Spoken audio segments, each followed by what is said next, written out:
Salut à tous, c'est Vincent, vous êtes sur Vincent Quête, nous sommes le 2 juillet et je reviens pour vous aujourd'hui sur l'essentiel de l'actualité de ce mois de juin, 30 jours d'actualité en condensé.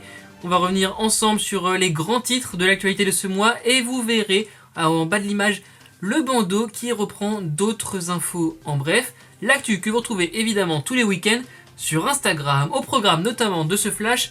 Aujourd'hui, Salah Abdeslam a été condamné à la prison à vie. Les 20 accusés reconnus coupables, 19 pour terrorisme. C'était le procès des attentats du 13 novembre 2015. Les peines vont de 2 ans de prison à la perpétuité. Retour sur ce procès le plus long de l'histoire judiciaire française après-guerre.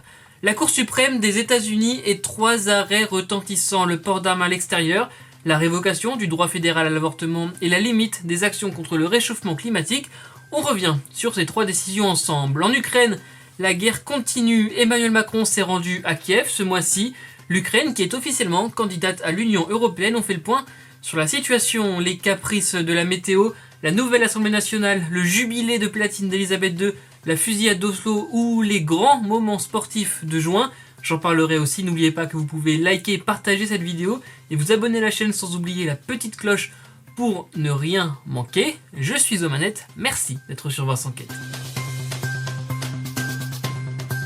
Je commence donc le résumé de l'actu de ce mois de juin par la fin d'un procès très suivi, celui des attentats du 13 novembre 2015. Ils avaient fait, je vous le rappelle, 130 morts et plus de 400 blessés. 20 accusés étaient jugés depuis le 8 septembre dernier, dont 6 en leur absence.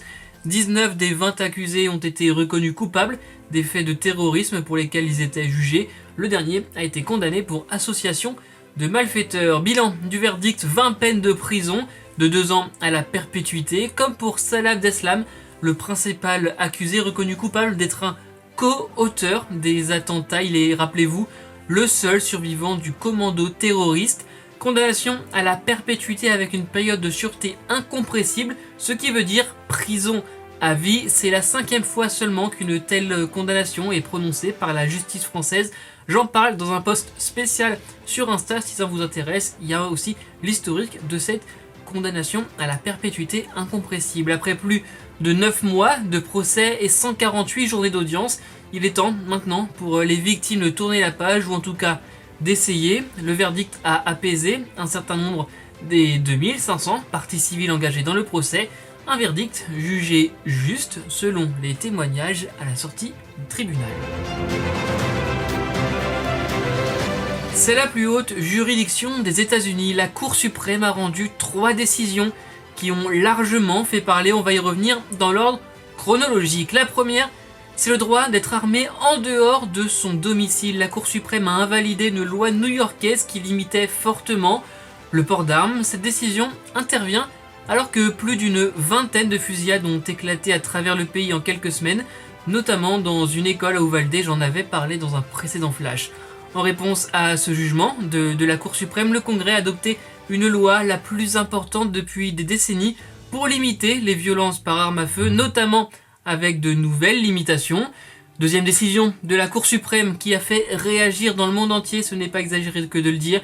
L'instance a révoqué le droit à l'avortement au niveau fédéral, laissant les 50 États libres de l'interdire. C'est une volte-face historique de la Cour suprême qui revient pour la première fois de son histoire sur un de ses jugements, l'arrêt Roe vs Wade de 1973 qui faisait jusqu'alors jurisprudence. Les militants pro-choix dénoncent un retour en arrière de 50 ans et les militants pro-vie acclament cette décision.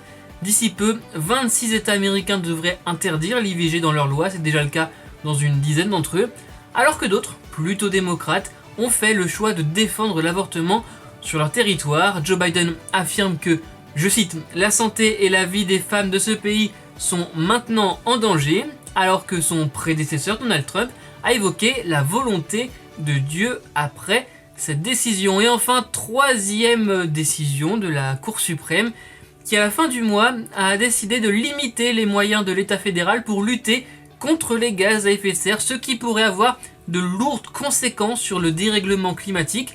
En ligne de mire, les restrictions sur les centrales à charbon qui produisent encore près de 20% de l'électricité aux États-Unis.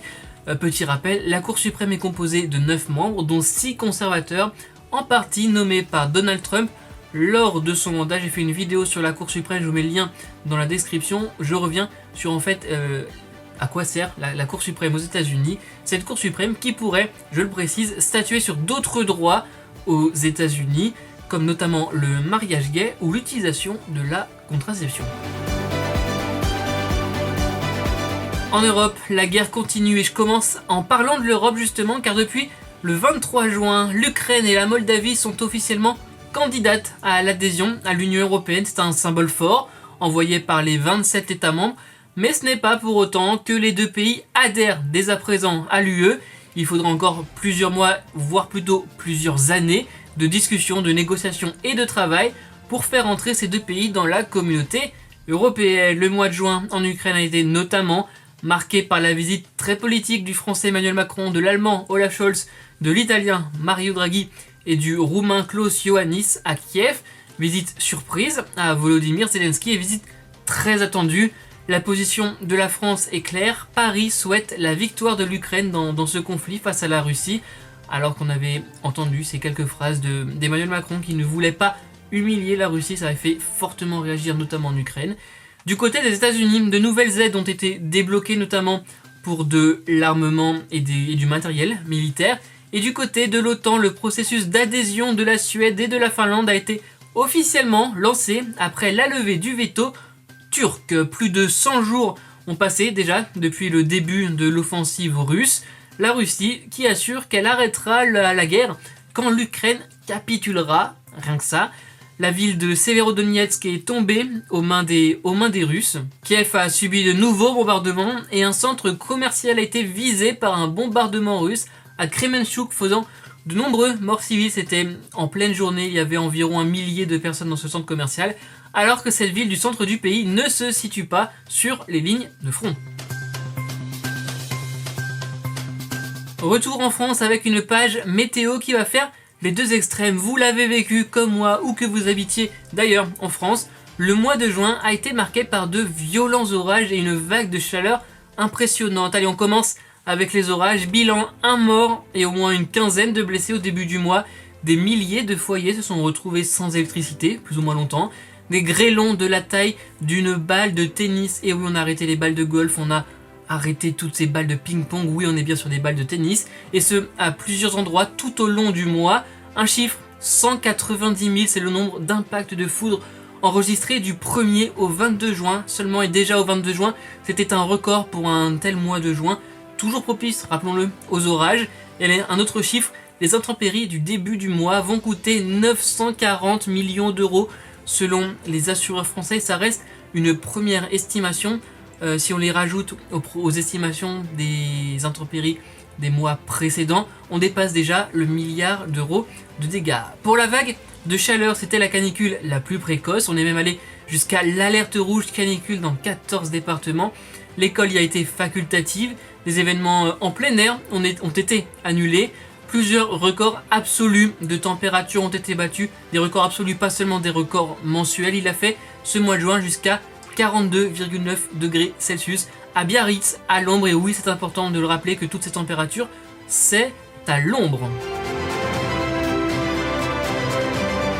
On continue ce flash, les amis, avec de la politique et surtout la vie de l'Assemblée nationale. La moitié des Français ont voté les 12 et 19 juin pour élire les 577 députés. J'ai d'ailleurs fait une vidéo débrief sur ces élections législatives. Le lien est dans la description si vous voulez plus de détails, parce que je vais me concentrer là sur la nouvelle Assemblée nationale et les rebondissements depuis le 19 juin. Alors, pas de majorité pour Emmanuel Macron, pas de Mélenchon, Premier ministre, et une surprise avec 89 députés pour Marine Le Pen. On a nos 3 blocs de la nouvelle vie politique française bien représentés, c'est vrai, à l'Assemblée. Ça se voit finalement dans la répartition des postes à la vice-présidence, notamment des postes de vice-président pour le Rassemblement national, ça fait bondir, à gauche. C'est Yaël Braun-Pivet qui a été élue présidente de l'Assemblée nationale. Première femme à ce poste, il faut le marquer. Elle est députée macroniste depuis 2017 dans les Yvelines et elle présidait pendant le premier quinquennat la commission des lois. Du côté du gouvernement, après une démission non acceptée, Elisabeth Borne reste première ministre avec la confiance du président, il l'a rappelé. Un nouveau gouvernement remanié avec les départs de 4 ministres, Yael Braun-Pivet et les 3 ministres battus aux législatives, devrait être annoncé d'ici quelques jours. Maintenant, évidemment, on va suivre ça en direct sur Vincent Cail, faites-moi confiance. Dans une allocution, Emmanuel Macron a appelé les oppositions à construire des majorités texte par texte s'ils ne veulent pas d'une coalition de gouvernement. Il a d'ailleurs reçu les cadres des groupes parlementaires, la première ministre aussi, et d'ailleurs plusieurs fois. Le résultat de ces discussions pourrait mener à des nominations au gouvernement, mais pas de personnalité LFI ou RN. Emmanuel Macron n'en veut pas. Dernière petite info, Elisabeth Borne prononcera son discours de politique générale devant le Parlement le mercredi 6 juillet. Y aura-t-il un vote de confiance pour ce gouvernement par la suite? Rien n'est décidé au moment où je tourne cette vidéo. Allez les amis, on reste en France avec les actus. En bref, l'acteur Jean-Louis Trintignant est mort à l'âge de 91 ans. Il a notamment reçu le César du meilleur acteur en 2013 et le prix d'interprétation masculine au Festival de Cannes de 1969. Il était une figure incontournable du cinéma et du théâtre français. Il avait arrêté sa carrière en 2018. Le Covid fait son grand retour dans nos vies. Le nombre de contaminations explose ces derniers jours, ces dernières semaines, avec la 7e vague qui devrait atteindre son pic à la fin du mois de juillet. En cause, le sous-variant d'Omicron BA5 qui est encore plus contagieux. Le port du masque dans les transports en commun est recommandé mais pas obligatoire. On voit d'ailleurs de plus en plus de gens le mettre, c'est le cas en tout cas dans le métro parisien, expérience personnelle. Et le gouvernement appelle les plus de 60 ans à faire leur 4e dose de vaccin. À noter que la justice a jugé l'État français fautif de ne pas avoir fait de stock suffisant de masques avant l'épidémie de Covid-19. Santé toujours, la variole du singe continue de sévir notamment en France. 440 cas y ont été recensés, en majorité chez des hommes homosexuels, même si une femme et un enfant au moins ont été contaminés. L'ONU affirme que cette maladie n'est pas une urgence sanitaire mondiale pour le moment. Politique et justice, le parquet de Paris a ouvert une enquête après la plainte d'une femme qui accuse le ministre des Solidarités Damien Abad de tentative de viol. Il a déposé plainte en retour pour dénonciation calomnieuse. 3 femmes ont livré des témoignages contre lui, notamment chez Mediapart, pour une seule plainte. Et la secrétaire d'État au développement, Chrysoula Zakharopoulou, est visée par 3 plaintes pour viol. Les faits se seraient déroulés dans le cadre de ses fonctions précédentes de gynécologue. Elle dément et juge, je cite, inacceptable ces accusations la visant. Le coût de la vie, lui aussi, continue d'augmenter. L'inflation est à 5,8% sur un an en juin, chiffre de l'INSEE. Les prix des carburants continuent d'augmenter. La dette publique aussi, elle augmente, 114,5% du PIB, ça représente près de 3000 milliards d'euros. Bref, mauvaise situation économique. Allez les amis, on continue ce flash avec les actus en bref à l'international. Aux États-Unis, les conclusions de la commission d'enquête parlementaire sur l'assaut du Capitole, souvenez-vous, c'était le 6 janvier 2021, affirment que Donald Trump était, je cite, au centre d'une tentative de coup d'État visant à garder le pouvoir après les élections perdues de novembre 2020. Il a multiplié les pressions sur le ministère de la Justice pour faire avérer des fraudes électorales qui n'existent pas. On a appris aussi qu'il aurait essayé de prendre le volant de la voiture présidentielle contre les services secrets pour se rendre au Capitole le 6 janvier. Ce dernier témoignage à la fin du mois est explosif et a fait beaucoup parler. Il met à mal la défense de l'ancien président qui pourrait toujours se représenter en 2024. États-Unis toujours avec un procès très médiatisé, le procès Heard Depp, accent anglais évidemment, vous remarquez toujours au top. L'acteur Johnny Depp a remporté son procès contre son ex-compagne Amber Heard, reconnue coupable de diffamation. Elle devra lui verser 8 millions de dollars de dommages et intérêts, mais on va pas s'arrêter là, il faut rajouter le mais, c'est important, je l'ai pas forcément vu partout sur les tweets et dans les infos. Johnny Depp a aussi été reconnu coupable de diffamation contre Amber Heard. Il devra lui verser, 2 millions de dollars. Au Royaume-Uni, la reine Elisabeth II a fêté son jubilé de platine avec tous ses sujets et sa famille. 3 apparitions au balcon de Buckingham Palace pour la reine, un régal, on va le dire vraiment, pour tous les Britanniques présents devant le palais royal. Un sketch aussi avec l'ours Paddington et une rencontre notamment avec le prince Harry, son petit-fils, et Meghan Markle qui ont quitté la famille royale pour les États-Unis, mais la reine a ainsi pu rencontrer pour la première fois son arrière-petite-fille qui porte son surnom Lilibet. En Norvège, une fusillade a fait 2 morts et 21 blessés près d'un barguet de la capitale, Oslo. La marche des fiertés prévue dans l'après-midi a été annulée, évidemment, pour des raisons de sécurité. L'auteur présumé des faits a été arrêté. Il s'agit d'un Norvégien d'origine iranienne de 42 ans, connu des services de renseignement. La piste de l'acte terroriste est largement privilégiée par les forces de l'ordre norvégiennes. Et pour finir, l'Australie, qui va sortir un gros chèque de 555 millions d'euros après la rupture du contrat de 12 nouveaux sous-marins français. C'était en septembre dernier, il avait fait une vidéo dessus. Cela devrait permettre de renouer des relations diplomatiques plus saines entre Paris et Canberra. Et je finis ce flash avec la traditionnelle page sport. Au tennis, c'était la fin de Roland Garros. 14e victoire pour Rafael Nadal chez les messieurs. 2e victoire pour Iga Swiatek chez les dames. La paire Caroline Garcia-Kristina Mladenovic sacrée également en double, tout comme le jeune français de 16 ans Gabriel Debrue chez les juniors. En foot, maintenant, les moins de 17 ans ont été sacrés champions d'Europe, alors que les adultes ont échoué en Ligue des Nations, pourtant tenant du titre. En CC Foot, la France est championne d'Europe également. En basket, allez, on change de sport. Chez les femmes, Bourges est championne de France pour la 15e fois, alors que c'est Villeurbanne chez les hommes pour la 21e fois, la 3e fois consécutive. Et en basket 3x3, les Françaises ont été sacrées championnes du monde. Félicitations à elles. Du côté de la NBA, c'est Golden State qui a remporté un 7e titre face aux Boston Celtics. On passe à la natation avec les championnats du monde et la star future légende, on le dit, Léon Marchand, ce Français qui a gagné 2 médailles d'or, 1 médaille d'argent, sans oublier les autres très bons résultats de Maxime Grousset, notamment 2 médailles si je ne dis pas de bêtises, Marie Vatel, Analia Pigré et Mélanie Henniquet, pardon si j'écorche un petit peu son nom, à retenir le sauvetage d'une nageuse qui a fait un malaise dans l'eau, sauvetage par son entraîneuse. Les images, je pense que vous avez dû les voir passer sur les réseaux sociaux, sont clairement impressionnantes. Rugby maintenant, avec le premier bouclier de Brennus pour Montpellier, vainqueur de la finale du top 14 face à Castres. Aux 24 heures du Mans, on passe aux voitures, c'est Toyota qui signe une 5e victoire consécutive et un doublé sur le podium. Et du cyclisme, avec les titres de champion de France pour Florian Sénéchal et Audrey Cordon-Rago. On va suivre le Tour de France ensemble, je vous prépare une petite vidéo pour très bientôt.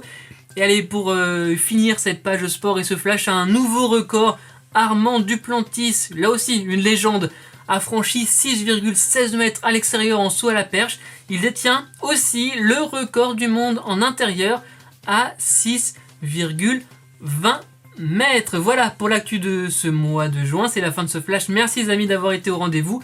Le résumé de l'actu, c'est tous les dimanches sur le compte Instagram de Vincent Quête, @VincentQuête tout accroché. Le prochain résumé en vidéo, ce sera pour le mois prochain. N'oubliez pas de vous abonner, de liker, de partager les vidéos. Sur les réseaux sociaux, c'est @VincentQuête, on se parle quand vous voulez les amis. Surtout, n'oubliez pas, soyez heureux, restez curieux.